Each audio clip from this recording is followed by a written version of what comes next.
Immigration is public policy, just like capital gains tax or highway maintenance. And being sentimental about it impacts every other aspect of public policy. Jamie Jenkins is the former head honcho of health statistics at the UK Office of National Statistics. And I'm always glad to see him because he's always got the numbers. As I said, Jamie, this is like a phenomenon across the Western world, with a couple of exceptions and holdouts. What do the numbers tell us at this stage in the affairs of the United Kingdom?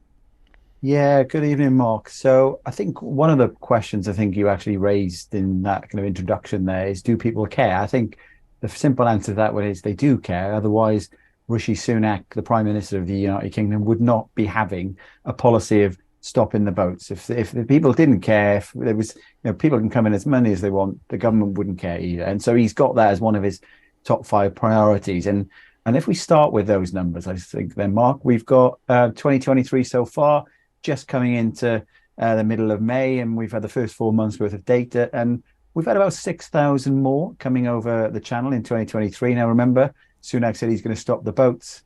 The numbers in 2023 so far are slightly under 2022, so could say it's a little bit of progress, but not much difference. And that's the first 4 months of the year. And if we take the kind of the first couple of weeks of May as well, Mark, it's pretty similar. So whatever policies and rhetoric that the Prime Minister is talking about at the moment, that's not having any impact. The only thing that does seem to stop the boats is the weather. That's the good thing when you can't get across the channel when the weather's quite bad. And we have had some parts of the last couple of months where the weather has been bad. So I would imagine Sunak would argue that he hasn't got his immigration bill through yet, and they haven't been able to implement what he wants to do to stop the boats. But if we carry on the way things are going, that's going to hit another record number potentially this year. And we're hearing stories again last week, Mark.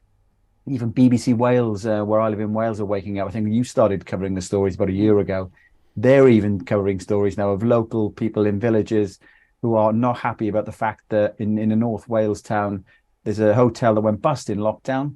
They're planning on using the 37 rooms to house 150 kind of men who have been coming over the channel, and another 250 people, they said, in the car park. Now, this is a very small village. This is popping up across all parts of Wales, England, Scotland. It's unsustainable. And, people do care, as you say, and people are getting absolutely fed up with it. Well, they're penetrating into the deepest redoubts of the kingdom. So eventually, because this is like Faulty Towers with the guests who never leave. Basically, these guys move in, they're there forever. So when the next bunch show up on the southern shore, you're having to push them ever further north, ever deeper to the few hotels that are available. This has all arisen basically on Boris Johnson's watch. You've got a graph showing that this problem basically didn't exist before 2017, if we just put that graph up. The small boats in the English Channel, as you can see, as recently as 5 years ago, there were under 300 people coming in. So this is a situation, and last year we had 45,000 and change. So basically, government idleness has enabled this problem to just metastasize and explode. Yeah, indeed, Mark. And the government would argue, I suppose, that before 2018, the people were coming over via other means. So they were kind of trying to smuggle themselves into lorries and under the back of lorries. And what the government's done working with the French is brought in much more stringent border controls at that kind of entry point. And the kind of the migrant gangs who were kind of bringing these people over have diverted away into an alternative route. But it's clearly unsustainable, Mark, when you're looking at this. Now, I know the hotel that's gone bust, the one we just talked about, that was bought by an investment firm. And if you're an investment company, you don't really care about the local village. You buy up these hotels that have gone bust because of COVID lockdowns. You then have a great business model where the application, this isn't guaranteed to go through, Mark, this one, because they put an application into the council, but it's for 7 years. Stopping the boat 7 years doesn't add up. And the government are at fault a lot on this, because we've discussed in the past the potential costs of this ranges from around 5, 6, 7, 8, 10 kind of £1 million a day. It all depends, which kind of day of the week when the government's putting the numbers together. But it's quite clearly going to be close to about £3.5 billion a year, which is why the government are looking for alternative routes. They've just brought kind of a big shipping container to put people in, and that's going to come down very badly with the likes of Justin Welby. That's inhumane to kind of put people there. But I think the clip that you put up of yourself is spot on. Does having more and more people coming over, and it's quite clear a lot of these are kind of economic migrants. There's clearly people trying to flee kind of countries that they shouldn't really be in, but there's plenty of economic migrants when you look at the Albanians that come across last year. But the point you raised is, does bringing people in and just accepting them, does that fix the root of the problem? It does absolutely nothing to solve that problem, which is exactly what I think he was saying many, many years ago in that clip there. Well, we've talked previously on this show about the sex imbalance and age imbalance of these people coming in, because 90% of them are young men. So if you move a few hundred of them to, say, a small Welsh village, you create a huge sex imbalance in that Welsh village. We covered the village in North Yorkshire, where they were very concerned about, you suddenly put hundreds of young men in a small village, so there are suddenly, out of nowhere, there's 8 guys for every girl, and you cause all kinds of basic social imbalances when they do that. Are your fellow Welshmen concerned about that when they bring these demographically deformed groups and place them in a small village like that? Well, the contributors to the kind of the BBC piece that was on our local news last week, the locals were rightly concerned about the fact, and they, the article and the kind of the correspondent themselves saying this is 400 men that they're looking to put there, and they are really concerned. There's very little in this village, and having these people all come in, and when there's not a lot for them to do, and obviously they're young men, they want to be doing things other than just sitting in a hotel all their life, all day. They'll want to be going out and about the village. And we've seen other parts of the country, haven't we? We've seen in Liverpool.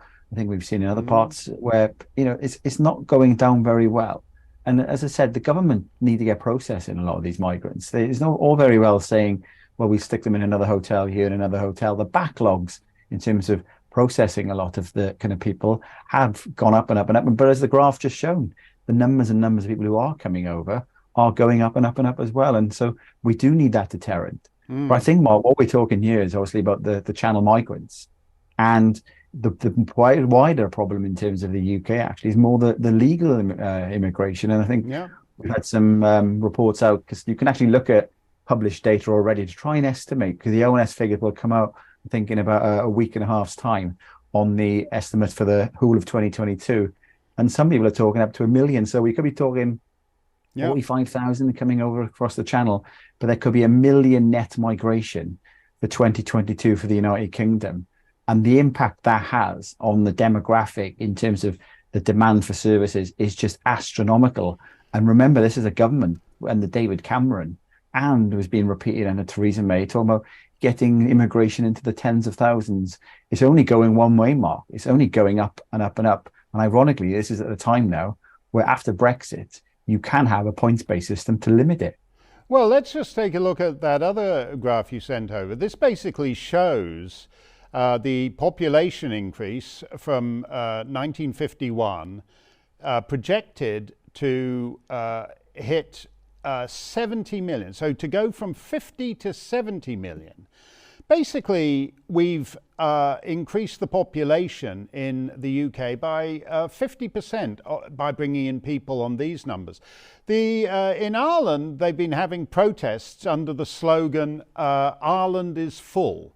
By comparison, the population density of southern England is far greater than Ireland. So if Ireland is full, southern England is a lot fuller. Who wants this? Well, yeah, you get a flight over southern England. If you're flying into Heathrow and you're looking out the window, you don't see much greenery around there, do you? It's just literally just wall to wall roads, houses, chock-a-block with things. And who wants it? Well, that's another reason, with many reasons why people voted for Brexit. and the rise of UKIP that we had under Nigel Farage in the 2010s, that kind of born out of this kind of immigration thing. And say that chart, Mark, what it shows, as you say, is that it's estimated the next 10 to 15 years that we'll hit 70 million population. But the ONS figures that will project kind of what we think the population will be over the next 10, 20, 30 years are important for two reasons, Mark. Obviously, the number one reason is you plan on the basis of what you think your population is going to be. Yeah. Now, they estimate around 230,000 immigrants net, that is, in the next couple of years, and to come down to about 200,000 over the next, further into the next 10 to 15 years after that. Now, if you've got figures where you're talking about 1 million, you could be having potentially in 1 year 4 times or 5 times the number that the government thought that they were planning for. Yeah. And let's just break down this net migration of potentially 1 million, and we'll get the official figures, as I say, in about a week and a half's time. But some stark things in there, Mark, which you think, what a failure of policy. So what we can see is that we've got a system now where if you're a postgraduate student, you're allowed to bring family members over into the United Kingdom as well. Now, if you go back to 2018, there were about 13,000 family members who came over to the United Kingdom as part of the immigration figures. That's a 2018, 13,000. You go to 2022, is 136,000, a tenfold increase. And that's over double, almost treble, the size of the Channel migrants. So there's a lot of discussion and a lot of people focusing on that. Yes. But again, you get 136,000 people, a tenfold increase. All the services are going to need to be, and the thing with the governments, Mark, over the last 30, 40 years is they've accepted the people, but they haven't increased the infrastructure. No reservoir for 30 years. House building hasn't gone, to demand. And this causes major problems for the population who's already here. Well, you're quite right. I mean, if you're 37 years old and you're wondering why you're still living in your childhood bedroom at your mum and dad's house, you are never going to be able to afford a one-room flat with this level of immigration. So the Tory, it's another thing we have to put in the great big pile of things that the Tories have bungled.